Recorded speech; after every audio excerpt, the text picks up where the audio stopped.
तो इस पार्ट की शुरुआत वहीं से होती है जहां मेन कैरेक्टर जावे की प्रोफाइल देखकर बहुत ही ज्यादा हैरान हो जाता है। ये यहाँ पर हैरान होते हुए बोलते हैं कि क्या इसने सिर्फ 19 साल के ही एज में काम करना स्टार्ट कर दिया। मेन कैरेक्टर ये सभी बातें सोच ही रहा होता है कि तभी जाबू बोलती है कि सर आप एक बार इस लोकेशन को देखिए, आपने मुझे जो जो कहा था उसके हिसाब से ये लोकेशन एकदम परफेक्ट है और इस जगह की प्राइस 4 लाख से लेकर 2 मिलियन तक है। अब 2 मिलियन युआन सुनकर मेन कैरेक्टर अपने मन में सोचता है कि सिस्टम ने जो मुझे क्रिटिकल हिट कार्ड दिया था वे सिर्फ 1 मिलियन तक ही काम करेगा और अगर मैं उससे ज्यादा का सामान खरीद लेता हूँ तो शायद वे कार्ड काम नहीं करेगा। अब मेन कैरेक्टर को इस तरीके से शान देखकर जियाबू कहती है कि सर क्या आपको ये लोकेशन पसंद नहीं आया? अगर आप कहते हैं तो मैं आपके लिए दूसरी प्रॉपर्टी देख सकती हूँ। पर हम मेन कैरेक्टर को देखते हैं जो कि इसकी बातें पर ध्यान नहीं दे रहा होता है। ये अपना अलग ही मन में सोच रहा होता है कि अगर मैं 8 लाख युआन का प्रॉपर्टी खरीदूं तो ये मेरे लिए लॉस रहेगा। अब ये सब सोचने के बाद मेन कैरेक्टर जियाबू से कहता है कि अगर तुम 1 मिलियन के ऊपर वाले प्रॉपर्टी में मुझे कुछ डिस्काउंट दोगी तो मैं अभी एक ही बार में ऐसे 5 प्रॉपर्टी खरीद लूंगा।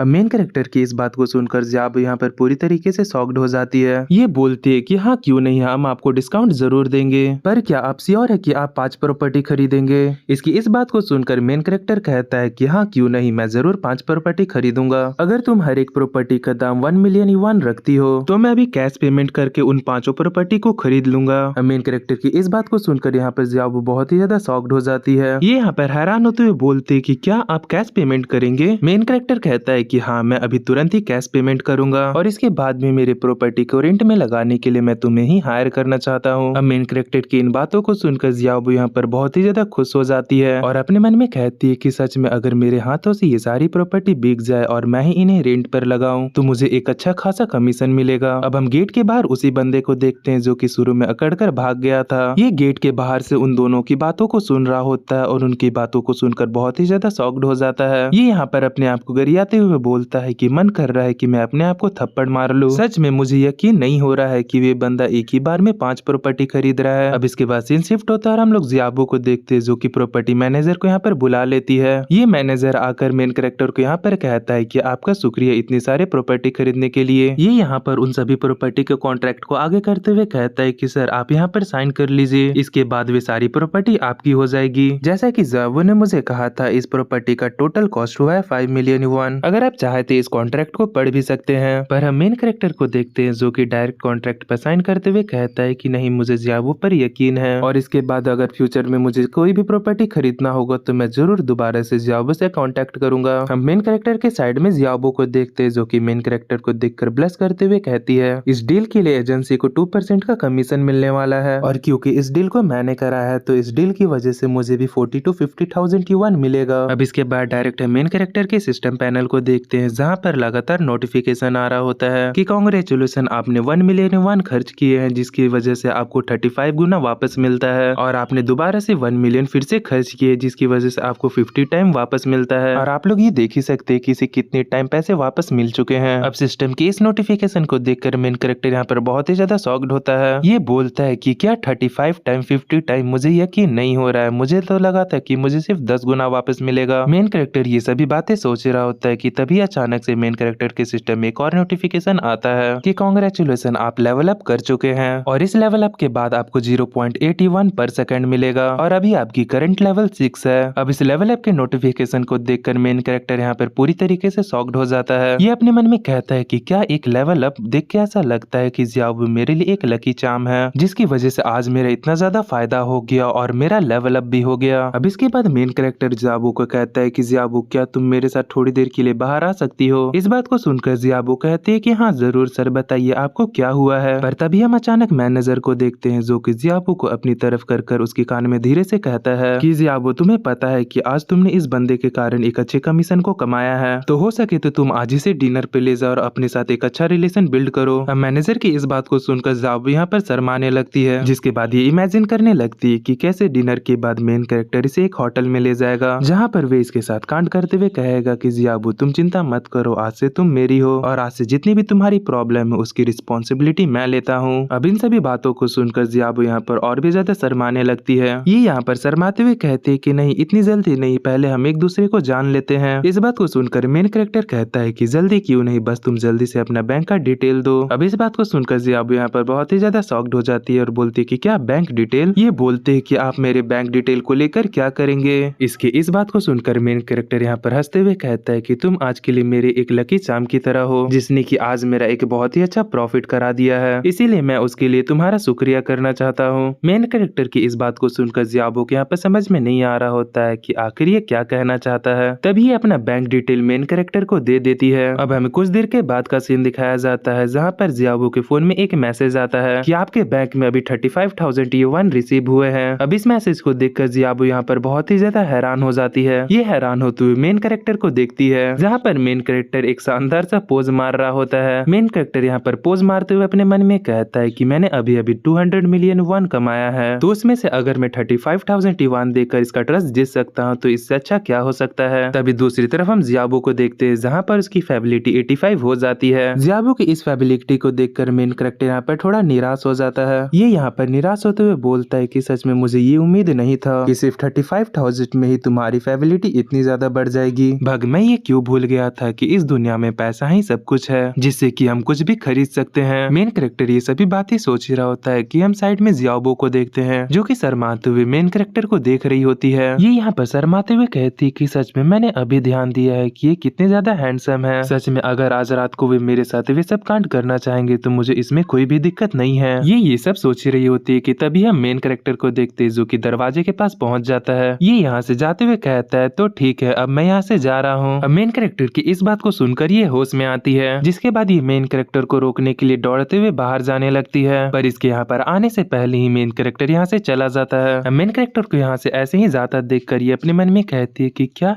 वे यहाँ से ऐसे ही चले गए। अब इसके बाद सीन शिफ्ट होता है, मेन कैरेक्टर को देखते जो कि अपने घर पे आ जाता है। ये अपने घर के अंदर घुसते हुए कहता है कि मैं घर आ गया। इसकी माँ इसको देखते हुए कहती है कि तुम एकदम सही वक्त पर घर आए हो, मैंने अभी अभी तरबूज को काटा है, इसीलिए तुम भी खा लो। इस पर मेन कैरेक्टर कहता है कि ठीक है। तभी हम मेन कैरेक्टर के डैड को देखते हैं, जो कि मेन कैरेक्टर को कहते हैं कि क्या तुम बाहर घूमने के लिए गए थे, और वैसे तुमने कहा था कि तुम ग्रेजुएशन ट्रिप के लिए जाना चाहते हो, तो क्या तुमने डिसाइड किया कि तुम ट्रिप के लिए किस यूनिवर्सिटी में जाना चाहते हो। अपने डैड की इस बात को सुनकर मेन कैरेक्टर कहता है कि मैं संघाई यूनिवर्सिटी में जाने के बारे में सोच रहा हूँ। मेन कैरेक्टर की इस बात को सुनकर इसके डैड कहते हैं तो ठीक है, तुम चाहे जिस भी यूनिवर्सिटी में जाना चाहो हम तुम्हें पूरा सपोर्ट करेंगे, और तुम पैसों की चिंता मत करना, तुम्हें जितनी भी पैसे की जरूरत होगी वे तुम्हारी मॉम तुम्हें ट्रांसफर कर देगी। अब इस बात को सुनकर मेन कैरेक्टर की मॉम कहती है आपको ऐसा नहीं लगता है कि अगर आप ऐसे ही पैसे खर्च करते रहोगे तो आपका बेटा बिगड़ जाएगा, फिर ये अपने दम पर कुछ नहीं कर पाएगा, जिसके बाद हमें इसके लिए एक वाइफ ढूंढने में बहुत ही ज्यादा मुश्किल होगी। अब अपने मॉम डैड की इस बातों को सुनकर मेन कैरेक्टर यहाँ पर बहुत ही ज्यादा एम्बैरेस हो रहा होता है। ये कहता है कि अब बस भी कीजिए, ऐसी बातें मत कीजिए। इसके बाद ये अपने मन में कहता है कि मैं पिछली लाइफ की तरह बुद्धू नहीं रहा, मैं इस बार इस लाइफ में आप सभी को डिसअपॉइंट नहीं करूंगा। अब इसके बाद सीन शिफ्ट होता है और हम सुबह का सीन देखते हैं, जहाँ पर मेन कैरेक्टर शंघाई सिटी जाने के लिए प्लेन पे चढ़ गया होता है। ये यहाँ पर अपने सीट को ढूंढते हुए कहता है कि भग मुझे पहले इन टिकट को बुक कर लेना चाहिए था, तो शायद मुझे इतनी दिक्कत नहीं होती। मेन कैरेक्टर ये सभी बातें सोच ही रहा होता है कि तभी अचानक से एक लड़की से टकरा जाता है। तभी मेन कैरेक्टर यहाँ पर माफी मांगते हुए कहता है कि प्लीज मुझे माफ कर दीजिएगा, मेरा ध्यान नहीं था। पर जैसे ही ये लड़की पीछे मुड़ती है, इस लड़की को देखते ही मेन कैरेक्टर यहाँ पर पूरी तरीके से शॉक्ड हो जाता है। मेन कैरेक्टर अपने मन में कहता है कि ये तो जुईयान है। अब ये लड़की भी मेन कैरेक्टर को देखते हुए कहती है कि ओ तुम तो लुई हाई हो ना। मेन कैरेक्टर कहता है कि हाँ वैसे बहुत दिन हो गए हैं मिले हुए, वैसे ये सामने वाला सीट मेरा है और तुम कहाँ पर बैठी हो। जुईयान कहती है कि क्या कोइंसिडेंट है, मेरा तुम्हारी बगल वाला सीट है। अब इसके बाद ये जाकर अपने सीट पर बैठ जाती है। अब मेन कैरेक्टर जैसे ही अपने सीट पर बैठने वाला होता है कि तभी अचानक से बीच में एक बंदा आ जाता है, जो कि मेन कैरेक्टर को धक्का देते हुए कहता है कि हाय मेरा नाम जुई हाई है और मेरा भी सीट यहीं पर है, ठीक तुम्हारी बगल वाला। देख के ऐसा लगता है कि रास्ते में हम दोनों को बहुत ही ज्यादा मजा आने वाला है। पर तभी हम मेन कैरेक्टर को देखते हैं, जो कि जुईयान को अपनी सीट पर बैठने के लिए कहता है और खुद जाकर इसकी सीट पर बैठ जाता है। अब मेन कैरेक्टर की इस हरकत को देखकर इस बंदे को बहुत ही ज्यादा गुस्सा आता है। ये बंदा मेन कैरेक्टर को गुस्से में कहता है कि हे आखिरकार तुम क्या करना चाहते हो, तुम्हें पता है ना कि ये सीट उस ब्यूटीफुल लेडी का है, तो तुम आखिरकार उसे अपनी सीट पर क्यों भेज रहे हो। अब इसकी बातों को सुनकर मेन कैरेक्टर कहता है कि हम दोनों दोस्त थे और एक साथ ट्रैवल कर रहे हैं, तो मुझे नहीं लगता है कि तुम्हें इससे कुछ प्रॉब्लम होगी। अब इस बात को सुनकर ये बंदा अपनी सीट पर बैठते हुए मेन कैरेक्टर को इग्नोर करते हुए कहता है कि वैसे ब्यूटीफुल लेडी आखिरकार तुम शंघाई सिटी में क्या करने के लिए जा रही हो। पर जुईयान इसकी बातों का जवाब यहाँ पर नहीं देती, जिसके बाद ये मेन कैरेक्टर से पूछती है कि वैसे तुम शंघाई सिटी में क्या करने के लिए जा रहे हो। जिस पर मेन कैरेक्टर बोलता है कि वे मैं घर पर बोर हो रहा था, इसीलिए मैंने सोचा कि मैं शंघाई सिटी में घूम के आ जाऊं। ये दोनों ऐसे बात कर ही रहे होते हैं कि तभी ये बंदा जुई हाई फिर से बीच में बोलता है, मुझे ये बात बताना तो नहीं चाहिए पर मैं अभी अभी ग्रेजुएट हुआ हूँ और मैं भी एक ट्रिप के लिए ही शंघाई सिटी जा रहा हूँ। और ये बंदा आगे बोलता है कि वैसे मैं बता दूं कि शंघाई सिटी में बहुत सारे टूरिस्ट ट्रैप हैं। तुम्हें ये बात नहीं पता है पर मैं उस सिटी में बहुत बार जा चुका हूँ और मैं ये बात बता दूं कि वहाँ के होटल बिल्कुल भी अच्छे नहीं है, वे टूरिस्ट को पूरी तरीके से लूट लेते हैं। पर मैं ये बात बताऊं कि मैं जिस होटल में रह रहा हूँ वो एक बहुत ही ज्यादा शानदार होटल है, यहाँ तक कि वे लोग मुझे पिकअप करने के लिए एक कार भेजने वाले हैं। अगर तुम दोनों कहो तो मैं तुम्हें उस पर एक राइड दे सकता हूँ। पर हम जुयान को देखते हैं जो कि इसे पूरी तरीके से इग्नोर कर रही होती है। तभी अचानक से बीच में मेन कैरेक्टर कहता है कि नहीं, इसकी जरूरत नहीं है, मैंने भी जिस होटल को बुक किया है उसमें भी एक पिकअप सर्विस है, वे होटल भी मुझे पिकअप करने के लिए आने वाले हैं। और बात रही जुयान की तो मैं इसको इसके होटल तक छोड़ दूंगा, तो तुम्हें चिंता करने की कोई जरूरत नहीं है। मेन कैरेक्टर की इस बात को सुनकर ये बंदा बोलता है कि क्या सच में, वैसे तुमने कौन सा होटल बुक किया है? अब इस बात को सुनकर मेन कैरेक्टर बोलता है कि यांगियन होटल। अब यांगियन होटल का नाम सुनकर ये बंदा पूरी तरीके से शॉक्ड हो जाता है। ये यहाँ पर हैरान होते हुए बोलते हैं कि क्या यांगियन होटल, तुम उसी लग्जरी होटल के बारे में बात कर रहे हो जो कि इस सिटी के मोस्ट एक्सपेंसिव होटल में से एक है? पर इसके बाद भी मैं भी उस होटल में एक बार रह चुका हूँ और जहाँ तक मुझे याद है कि उस होटल में कोई भी पिकअप सर्विस नहीं है। ये बंदा यहाँ पर हंसते हुए कहता है कि कहीं तुम मुझसे झूठ तो नहीं ना कह रहे? अब इस बंदे की इस बात को सुनकर मेन कैरेक्टर कहता है कि तुम्हें जो सोचना है सोचो, क्योंकि मैंने एक विला को बुक किया है। तभी हम जुयान को देखते हैं जो कि मेन कैरेक्टर की इस बात को सुनकर खुश होते हुए बोलती है कि क्या तुमने एक विला को बुक किया है? ये यहाँ पर कहती है कि वहाँ पर सिर्फ एक रात के लिए रहने के लिए 80,000 युआन देने पड़ते हैं। सच में मुझे ये बात नहीं पता था कि तुम भी एक रिच फैमिली से हो।